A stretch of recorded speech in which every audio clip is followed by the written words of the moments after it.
Hello guys, आज का जो क्वेश्चन है बहुत ही इंपॉर्टेंट है। मैं सर से क्वेश्चन नहीं पूछने वाली, आज का क्वेश्चन मैं आपसे पूछने वाली हूँ। तो क्वेश्चन मेरा ये है कि यहाँ पे कुछ सेंटेंसेस लिखे हैं और सर ने क्या बोला है कि ये सभी सेंटेंसेस सही हैं। अब आप ही मुझे बताइए कि he need go and he needs to go कौन सा सही होगा। आप तो यही बोलेंगे ma'am he needs to go सही होगा, क्योंकि सिंपल प्रेजेंट टेंस का रूल बोलता है कि सिंगुलर के बाद में वर्ब को ऐसे सफिक्स लगाते हैं। बट सर ने बोला कि ही नीड गो, ये भी सही है। अब आप मुझे बताइए आई नीडंट गो ये सही है कि I don't need to go ये सही है। ऐसे ही नीड यू प्ले या do you need to play. अगर नीड यू प्ले सही होगा तो फिर कल से तो हम ये भी बोलेंगे ना work you play, go you play बोल सकते हैं ना, क्योंकि नीड क्या है यहाँ पर मेन वर्ब की तरह आ रहा है। तो सर आप मुझे ये बताइए इन सभी सेंटेंसेस में आपने बोला ये सभी सही है, ये कैसे सभी सही हो सकते हैं सर? ये वेरी गुड क्वेश्चन मैडम, लेकिन उससे पहले हमारा ये कौन सा क्वेश्चन है? सर ये हमारा 28 नंबर का क्वेश्चन है। और आपका क्वेश्चन क्या है? ही नीड गो सही है या ही नीड्स टू गो ये सही है? अगर मैं बोलता हूं मैडम ये सब सेंटेंसेस सही है तो मुझे तो मालूम है ये सभी सही है, लेकिन हमारे ऑडियंस तो यही बोलेंगे सर आप प्रूफ करके बताइए और एक्सप्लेन भी करके बताइए सर। लेकिन नीड क्या है मैडम? सर नीड एक हमारा मॉडल है सर।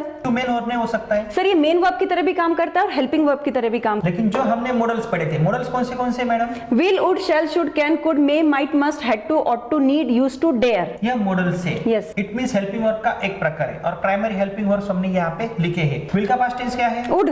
ये तो हमने पढ़ा है। शैल का पास्ट टेंस शुड। लेकिन अगर मैं आपको बोलता हूँ इनमें हमने एक कैटेगरी की है और वो कैटेगरी कौन सी है? सर मतलब यहाँ पर आपने 2 टाइप्स के बताए हमें कि यहाँ पर जो विल से लेकर के जो हेड टू तक है इनको हम मॉडल बोलते हैं, केवल ये हेल्पिंग वर्ब की तरह काम करेंगे। और नीचे जो है it means need, used to and dare, ये सेमी मॉडल है। इट मींस ये हेल्पिंग वर्ब के भी तरह काम करते हैं और मेन वर्ब की तरह भी काम करते हैं। नहीं मैडम, मुझे समझ में नहीं आया। नीड यह हेल्पिंग वर्ब के रूप में भी काम करेगा और मेन वर्ब के रूप में भी काम करेगा। Yes. इट मींस जैसे कि सर यहाँ पर आपने प्राइमरी हेल्पिंग वर्ब का हमें बताया था ना, डुअल सिम की तरह काम करते हैं। सेम डुअल सिम की तरह need, used to and dare ये भी काम करते हैं। वुड यह काम नहीं करेगा नो सिंगुलर के सर, रूप में। नो सर, ये हेल्पिंग वर्ब की तरह काम करेगा। इट मींस यह मेन वर्ब के रूप में काम नहीं करेगा। शैल मेन वर्ब के रूप में काम नहीं करेगा। लेकिन क्या नीड यह हेल्पिंग वर्ब के रूप में भी काम करेगा और मेन वर्ब के रूप में भी काम करेगा? Of course sir. तो आपके क्वेश्चन का आंसर वहां पे ही है सर पर समझ में नहीं आ रहा ना, आपको भी नहीं आ रहा होगा। ठीक है, तो मैं आपको एक एक्सप्लेनेशन देता हूँ। Semi modal verbs it means what?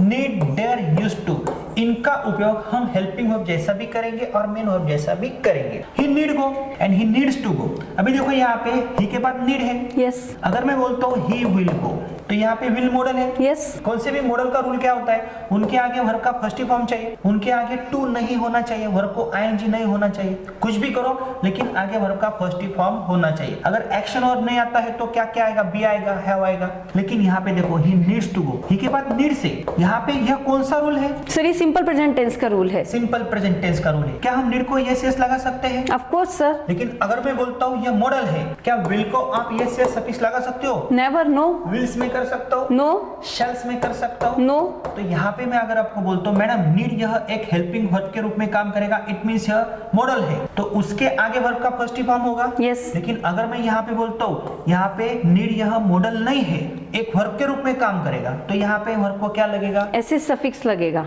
तो इसे बोलते हैं semi models. It means what? It means होता है कि ये हेल्पिंग वर्ब की तरह और मेन वर्ब की तरह दोनों की तरह काम करते हैं। तो आपका जो क्वेश्चन था ना उसका आंसर देने की मैं कोशिश करता हूँ। अगर मैं बोलता हूँ आई कैन गो, तो कैन क्या है? सर एक मॉडल है। मॉडल क्या है? गो क्या है? वर्ब का फर्स्ट फॉर्म है। कौन सा भी सिंगुलर या प्लूरल फॉर्म हो के आगे हम मॉडल्स को ले सकते हैं। मतलब I will, he will, they will, she will, I should, they should, he should, हम ऐसा बोल सकते हैं। लेकिन अगर कैन यह मॉडल है, इसी प्रकार मैडम नीड भी यह एक मॉडल है ना? Yes sir. अभी मेरे ध्यान में क्या है? नीड यह एक प्रकार का मॉडल है। मेन वर्ब है, अभी मैं कंसीडर नहीं करूंगा। तो अगर मैं आई कैन बोल सकता हूँ तो क्या मैं आई नीड गो ऐसा बोल सकता हूँ? Yes sir of course. We need go. Yes. He need या नीड्स? He need go. क्यों यहाँ पे यस क्यों नहीं लगाया मैडम? क्योंकि सर मॉडल है ना नीड, और मॉडल के आगे एसएस नहीं लगाते हैं। यहाँ पे देख रहा हूँ यह नीड क्या है? एक प्रकार का मॉडल है, तो इसे मुझे यस यस लगाने की कोई जरूरत नहीं। लेकिन नीड का मतलब क्या होता है मैडम? आवश्यकता, जरूरत है, आवश्यकता है। ही नीड गो इसका मतलब उसे जाने की आवश्यकता है या जरूरत है। ही नीड स्टडी, उसे पढ़ने की आवश्यकता है। आई नीड मनी, मुझे पैसे की आवश्यकता है। यू नीड स्टडी, तुम्हें पढ़ने की आवश्यकता है। यू नीड टीच, तुम्हें पढ़ाने की आवश्यकता है। तुम्हें पढ़ाने की आवश्यकता है। तो क्या हम ऐसे सेंटेंसेस बना सकते हैं? Yes sir. तो यहाँ पे अगर नीड का उपयोग हम मॉडल के रूप में करें लेकिन सेमी मॉडल के रूप में करें, यहाँ पे देखो आई कांट गो, ये कंस्ट्रक्शन कौन सा है? सर निगेटिव हो गया, कैन को आपने कैन नॉट कर दिया। अगर मैं यहाँ पे विल रखता हूँ तो आई विल नॉट गो या आई वोंट गो। अगर मैं यहाँ पे शुड रखता हूँ तो I shouldn't go, Go. It means मैं नकारात्मक फॉर्म बना सकता हूँ, लेकिन नीड भी एक प्रकार का मॉडल है ना। Yes sir. तो उसमें मैं डायरेक्टली नॉट ऐड कर सकता हूँ ना। यस, क्यों कर सकता हूँ? क्योंकि मॉडल है, मॉडल के आगे हम नॉट के एडिशन कर सकते हेल्पिंग हैं। वर्ब के बिना नॉट पॉसिबल नहीं नहीं है। है। तो नीड यहाँ पे क्या है? एक प्रकार का हेल्पिंग वर्ब है या मॉडल है Yes. या सेमी मॉडल वर्ब है। तो यहाँ पे आई नीड नॉट गो, तो इसका मतलब क्या होगा? आई नीड नॉट गो या I needn't go short on form है। तो Yes. इसका मतलब क्या है? मुझे जाने की जरूरत नहीं है, यू नीडंट गो, तुम्हें जाने की जरूरत नहीं है, यू नीडंट स्टडी, तुम्हें पढ़ने की जरूरत नहीं है, दे नीडंट वॉच, उन्हें देखने की जरूरत नहीं है। उन्हें देखने की जरूरत नहीं है। तो यहाँ पे नीड क्या है? मेन वर्ब है। कौन सा वर्ब है? नो सर, हेल्पिंग वर्ब है सर यहाँ नहीं पर। मैडम, यहाँ पे मॉडल है, हेल्पिंग वर्ब है, हाँ, मॉडल है, yes. उसी का टाइप है ना। हेल्पिंग वर्ब है, इट मींस मॉडल है। लेकिन नहीं मैडम, ये सेमी मॉडल वर्ब है, तो आप कंफ्यूज हो सकते हो ना। लेकिन अभी हम क्या देख रहे हैं? नीड या क्या है? सिर्फ एक मॉडल Model. है, इट मींस हेल्पिंग वर्ब का एक टाइप है। फ्रेंड्स, यह वीडियो आगे भी जारी है, please watch till the end. लेकिन आपके लिए एक बेस्ट ऑफर है। अगर आप हमारा 60 to 90 days spoken English course with 200 recorded video lectures हमारे you can speak it an app से बहुत ही कम कीमत में बाय करते हो, तो आपको हमारी 4 किताबें आपके पते पे फ्री ऑफ कॉस्ट मिलती है। और हमारे बुक्स हैं the best spoken English book, A to Z grammar book, the structure of spoken English book and the best book for spelling, reading, writing and pronunciation. तो यह ऑफर कुछ ही दिनों तक सीमित है, आप उसका लाभ ले सकते हो। तो तुरंत आप हमारा you can speak it an app install करें। नेक्स्ट क्वेश्चन देखिए, कैन आई गो, ये क्या है मैडम? सर ये मॉडल है, क्वेश्चन बना रहे हैं, कैन आई गो, क्या मैं जा सकता हूँ। तो यहाँ पे कैन क्यों आया है? सर हमें कोई भी क्वेश्चन जब बनाना होता है तब हमें उसके लिए हेल्पिंग वर्ब पहले मॉडल या हेल्पिंग वर्ब? हेल्पिंग वर्ब पहले लगाना होता है। कैन आई गो वर्ब का मतलब क्या है? क्या मैं जा सकता हूँ, कैन ही गो, क्या वह जा सकता है, कैन यू प्ले। क्या तुम खेल सकते हो। लेकिन मैडम नीड यह एक मॉडल है। Yes. तो क्या मैं नीड को यहाँ पे रख सकता हूँ? Yes sir, yes sir, need we go. Yes. Need he go का मतलब क्या है? क्या उसे जाने की जरूरत है, नीड ही स्टडी, क्या उसे पढ़ने की जरूरत है, नीड यू प्ले। क्या तुम्हें खेलने की आवश्यकता है। यहाँ पे किधर टू वगैरह है क्या? नो सर, मॉडल के लिए टू का यूज नहीं करेंगे सर हम। नीड आई स्टॉप हियर, क्या मुझे यहाँ रुकने की आवश्यकता है, नीड दे गो देयर। क्या उन्हें वहां जाने की जरूरत है। तो यहाँ पे नीड क्या है? मॉडल है, हेल्पिंग वर्ब है। स्टार्टिंग में आया है इसलिए हेल्पिंग वर्ब जैसा काम कर रहा है, मॉडल जैसा काम कर रहा है और सेमी मॉडल वर्ब जैसा भी काम कर रहा है। यहाँ पे तो मैंने कंस्ट्रक्शन दिया है। अभी देखो आपका कंफ्यूजन हो सकता है। Need as a main verb के रूप में मैं कंसीडर करूंगा। मेन वर्ब के रूप में मैं कंसीडर क्यों करूंगा? क्योंकि यहाँ पे देखो I need go, he need go, it need go, Ram need go. क्या यहाँ पे यस यस कहाँ पे लगा है? नो सर, क्या यहाँ पे आगे टू है? नो, आगे यहाँ पे टू क्यों नहीं लिखा है मैडम? क्योंकि नीड यहाँ पर एक मॉडल की तरह काम कर रहा है, हेल्पिंग वर्ब की तरह। अगर मैं यहाँ पे विल को रखता हूँ, आई विल टू गो, हम ऐसा नहीं बोलते ना। No. He shell to go, क्यों नहीं ऐसा बोलते हैं? क्योंकि मॉडल है ना, मॉडल के बाद वर्ब का फर्स्ट फॉर्म डायरेक्टली लगाते मॉडल के हैं। आगे हम टू भी नहीं लगाते No. ना। तो आई नीड गो ये कंस्ट्रक्शन सही है। Yes. तो यहाँ पे नीड क्या है? एज अ मॉडल काम कर रहा है। Yes. लेकिन अभी मैं क्या करता हूँ, इस नीड को हेल्पिंग वर्ब के जैसे मैं कंसीडर नहीं करता हूँ। मैंने सिंपल प्रेजेंट टेंस पढ़ा है ना। यस, जैसे मैं बोलता हूँ आई प्ले, Play. मैं खेलता हूँ, वी प्ले, हम खेलते हैं। ही प्ले या he plays madam? He plays होगा। तो यहाँ पे प्ले क्या है? यहाँ पर मेन वर्ब है सर। मुख्य क्रियापद है। तो प्ले में और विल में अंतर है ना। यस सर, एक्शन वर्ब है ना। यस, अगर मैं गो बोलता हूँ तो गो क्या है? एक्शन वर्ब है, यस सर, क्योंकि जाने की क्रिया दिखती दिखती है। है। तो यहाँ पे नीड अभी मेन वर्ब के रूप में मैं कंसीडर करूँगा। Yes. अभी यह हेल्पिंग वर्ब नहीं नहीं है। तो मैं ऐसा बोलूंगा, I need, we need, you need, they need, he need या he needs, he needs, she need या she needs, she needs, she needs. अगर मैं बोलता हूँ मुझे जरूरत है, तो मैं कैसे बोलूंगा? आई नीड, आपको जरूरत है, यू नीड, आपको खेलने की जरूरत है, you need to play. You need to play.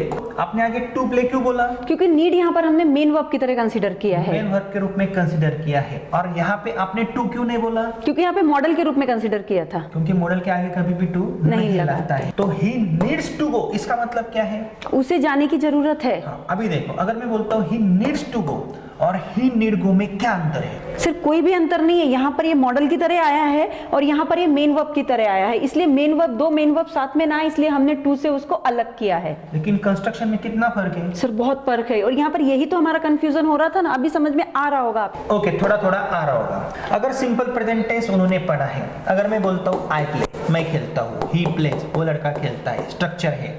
I don't play, मैं नहीं खेलता हूँ, ही डजंट प्ले, वो नहीं खेलता है, ऐसा हम बोल सकते हैं ना। यस, डू आई प्ले, हम ऐसा बोल सकते हैं। लेकिन अगर मैं नीड को मेन वर्ब जैसा कंसीडर करता हूँ, अभी हमारे दर्शक क्या ध्यान में रखेंगे, इसको कंसीडर कैसे करना है? मेन वर्ब की तरह कंसीडर करना है। तो प्ले जैसा नीड है। यस, तो हमने कंस्ट्रक्शन देखा है, आई नीड टू गो, मुझे जाने की जरूरत है, हमें जाने की जरूरत है, आपको जाने की जरूरत है, यू नीड टू गो, उनको जाने की जरूरत है, दे नीड टू गो, उस लड़के को जाने की जरूरत है। He needs to go. क्यों आपने ही नीड्स ही क्यों बोला? क्योंकि सर यहाँ पर मैंने इसको मेन वर्ब की तरह कंसीडर किया जैसे Yes, प्ले को लगा किया सकते है। हैं। यस, अगर इसे मॉडल के रूप में कंसीडर करते ना तो नीड्स आप नहीं बोलते। इसका नकारात्मक टेंस भी आप ऐसा बना सकते हो, I don't need to go, मुझे जाने की जरूरत नहीं है। They don't need to go, उनको जाने की जरूरत नहीं है। वर्बल क्वेश्चन कैसे बनेंगे मैडम? सर बिल्कुल इजी है, डू को हम स्टार्टिंग में रख देंगे। आई नीड टू गो, क्या मुझे जाने की जरूरत है? क्या हमें जाने की जरूरत है? Do we need to go, क्या उस लड़के को जाने की जरूरत है? Does he need to go. यहाँ पे डस कैसे है मैडम? सर डज यहाँ पे जैसे हम प्लेस में से हम डस कंसीडर करते हैं वैसे हमने नीड्स में से, इट्स नीड्स में से हमने डस कंसीडर किया है। नीड्स में से आपने डस कंसीडर किया, तो नीड यहाँ पे मॉडल है ना? नो सर, यहाँ पे मेन वर्ब है। मेन वर्ब है, यस यस, सफिक्स Suffix है है। After third person singular number. तो ये स्ट्रक्चर उनको थोड़ा थोड़ा समझ में आया होगा अगर उन्होंने टेंसेस 2 घंटे में नहीं पढ़े हैं तो। यहाँ पे देखो मैडम एक कंस्ट्रक्शन है, क्या यह कंस्ट्रक्शन देख के आप मुझे बता सकते हो यहाँ पे नीड का रोल क्या है? सर यहाँ मॉडल के रूप में नीड का यूज है। टाइटल क्या रखा है मैंने? Need as a model. तो अभी जैसे विल है, मैं बोल सकता हूँ ना I will go, Yes, I yes. Should go, I could go, he Yes. Could go, she could go. उसका नकारात्मक टेंस में कैसे बना सकता हूँ? आई वांट टू गो या आई विल नॉट गो। और उसका verbal question Will will you he go? गो, ऐसा Yes. हम कर सकते हैं। लेकिन नीड अभी विल जैसा काम करेगा या शुड जैसा काम करेगा। तो आई नीड गो, इसका मतलब मुझे जाने की जरूरत है, आई नीडंट गो। मुझे जाने की जरूरत नहीं है। क्यों? पहले हमने तो डोंट बोला था ना, I don't need to go, he doesn't need to go. तो यहाँ पे नीडंट कैसे आया फिर? क्योंकि सर जहां पे आपने डोंट बोला था ना वहां पर मेन वर्ब की तरह नीड आया था और यहाँ पे मॉडल के रूप में आया, और किसी भी मॉडल को हम उसके आगे नॉट की एडिशन करके उसको निगेटिव कर सकते हैं, जैसे विल नॉट किया था हमने। यहाँ पे टू लिखूं मैं? नो सर, डू लिखने की जरूरत नहीं है, मॉडल के आगे टू नहीं लगाते हैं। अगर यहाँ पे टू लिखना है ना तो विल नॉट के बाद टू लिखना होगा, I will not to go. क्या ऐसा हमने सुना है? नहीं सर। और अगर मुझे इसका वर्बल क्वेश्चन करना है, ही नीड गो, इसका वर्बल क्वेश्चन मुझे बनाना है। फॉर एग्जांपल अगर मैं बोलता हूँ I can go, he can go, she can go. She can go का वर्बल क्वेश्चन क्या है? Can she go. तो यहाँ पे आपने कैन शी गो ऐसा बोला है, तो कैन को आपने मॉडल के रूप में कंसीडर किया है, यस उसको सब्जेक्ट से पहले लिया है। यस, तो नीड यहाँ पे क्या है? मॉडल है। उसको मैंने सब्जेक्ट से पहले लिया। Yes. तो सेंटेंस ऐसा बनेगा, नीड आई गो, इसका मतलब क्या मुझे जाने की जरूरत है? क्या आपको जाने की जरूरत है? नीड यू गो, क्या उनको जाने की जरूरत है? नीड दे गो, क्या राम को जाने की जरूरत है? Need Ram go. Need Ram go. क्यों आपने ऐसे नहीं बोला ना, need Ram to go? No, ऐसा नहीं sir. बोला ना? No. ठीक है, तो इससे आपको क्या पता चलता है, जो आपका क्वेश्चन था ना मैडम, वो क्वेश्चन क्या था? जो सेंटेंसेस आपने मुझे दिए थे वो सेंटेंसेस कौन से थे? आई नीडंट गो, यहाँ पे नीड का रोल क्या है? मॉडल के रूप में है, मॉडल के रूप में। I don't need to go, main verb के रूप में नीड है, ये डोंट के बाद वर्ब का फर्स्ट फॉर्म है। यहाँ पे यह हेल्पिंग वर्ब नहीं लेकिन मेन वर्ब है। ही नीड गो मॉडल के रूप में नीड। क्यों है? क्योंकि सर नीड के बाद में तुरंत वर्ब का फर्स्ट फॉर्म है, नीड्स नहीं किया है। नीड्स भी नहीं किया है। और मॉडल के आगे कभी भी टू नहीं लगता है। ही नीड्स टू गो, यहाँ पे मेन वर्ब के रूप में है क्योंकि हमने यहाँ पे सब्जेक्ट के बाद में एसएस लगाया है। नीड यू प्ले, क्या यह सही है? बिल्कुल करेक्ट है सर, जैसे विल यू प्ले सही है वैसे नीड यू प्ले भी करेक्ट है। और do you need to play, ये भी करेक्ट है सर, यहाँ पर मेन वर्ब के रूप में नीड आया है। लेकिन हमारे दर्शकों को और भी एक कंफ्यूजन हो सकता है। पुराने समय में हम ऐसा बोलते हैं लेकिन ये भी कंस्ट्रक्शन सही है और ज्यादातर हम इसे ज्यादा यूज करते हैं। Do you need to play, तो नीड का उपयोग आपको कैसे करना है? अगर मुझे मॉडल के रूप में करना है तो मैं आपको बोल सकता हूँ ना, Yes. Madam need you go there, Yes. Need you study, need he study, need he sit here. तो उसका उपयोग मैं मॉडल जैसा कर रहा हूँ। तो आपके ऊपर निर्भर करता है ना, नीड का उपयोग आपको मेन वर्ब के रूप में करना है या हेल्पिंग वर्ब के रूप में, इट मींस मॉडल के रूप में करना है। तो ये आप डिसाइड कर सकते हो। और सुनने में कौन सा अच्छा लगता है मैडम आपको? Do you need to play, do you need to play, does he need to play. और अगर मैं ऐसा बोलता हूँ नीड ही प्ले, तो ठीक है, ग्रामेटिकली कंस्ट्रक्शन सही है, वहां पे नीड का उपयोग हमने मॉडल के रूप में किया है। तो दर्शकों आपको समझ में आया, नीड यह सेमी मॉडल वर्ब है, इट मींस उसका उपयोग हम हेल्पिंग वर्ब जैसा भी कर सकते हैं और मेन वर्ब जैसा भी कर सकते हैं। लेकिन मॉडल्स ये टॉपिक बहुत ही कंफ्यूजिंग है। अगर आपको हमारी टेक्निक की सहायता से मॉडल्स पढ़ने हैं ना, अच्छे टाइप्स के साथ मॉडल्स पढ़ने हैं, प्रैक्टिसेस करनी है, एक्टिविटीज करनी है, तो तुरंत आप हमारा you can speak it an app install कर सकते हो। और हमारे ऐप में बहुत अच्छे अच्छे कोर्सेज है, 60 to 9 डेज का स्पोकन इंग्लिश का कोर्स है जिसमें आपको 4 बुक्स आपके पते भी मिलती है, बुक्स भी बहुत ही अच्छे हैं। और साथ में A to Z grammar with writing skill का एक बहुत ही अच्छा कोर्स हमारे पास है। किसी भी एग्जाम में अच्छे मार्क्स प्राप्त करने के लिए वो कोर्स अत्यंत उपयुक्त है। और कोर्सेज की प्राइस भी बहुत ही कम है। लेकिन आपको करना क्या है, हमारा you can speak it an app install करना है और हमारे ऐप के स्टोर के ऑप्शन में हमने यह कोर्सेज बहुत ही कम कीमत में प्रोवाइड किए हुए हैं। और एक खुशखबरी मैं आपको देना चाहता हूँ, अगर आप 60 to 9 डेज का स्पोकन इंग्लिश का कोर्स हमारे ऐप से कम कीमत में परचेस करते हो तो यह 4 बुक्स हम आपको आपके पते पे बाय पोस्ट भेजते हैं। 8 से 10 दिन के अंदर वो बुक्स आपको मिल जाती है। और एक जरूर बात मैडम, ऑनलाइन क्लासेस के बारे में आपका क्या ख्याल है madam? Sir of course sir, online classes के लिए भी आप हमसे एनरोल हो सकते हैं, लेकिन इसके लिए कंडीशन ये है कि आपको हमारे ऐप को इंस्टॉल करने के बाद हमारा जो कोर्स है 60 to 90 डेज का, इसके कुछ फ्री डेमो वीडियोस देखने होंगे। इसका फायदा केवल आपके लिए, क्योंकि तब आपको समझ में आएगा कि ऑनलाइन क्लास में हम किस मेथड और टेक्निक का यूज करेंगे जिससे आपको रिजल्ट प्राप्त होगा। ओके फ्रेंड्स, तो नेक्स्ट क्वेश्चन के लिए आपको रेडी रहना है और स्टेप बाय स्टेप ही आगे जाना है।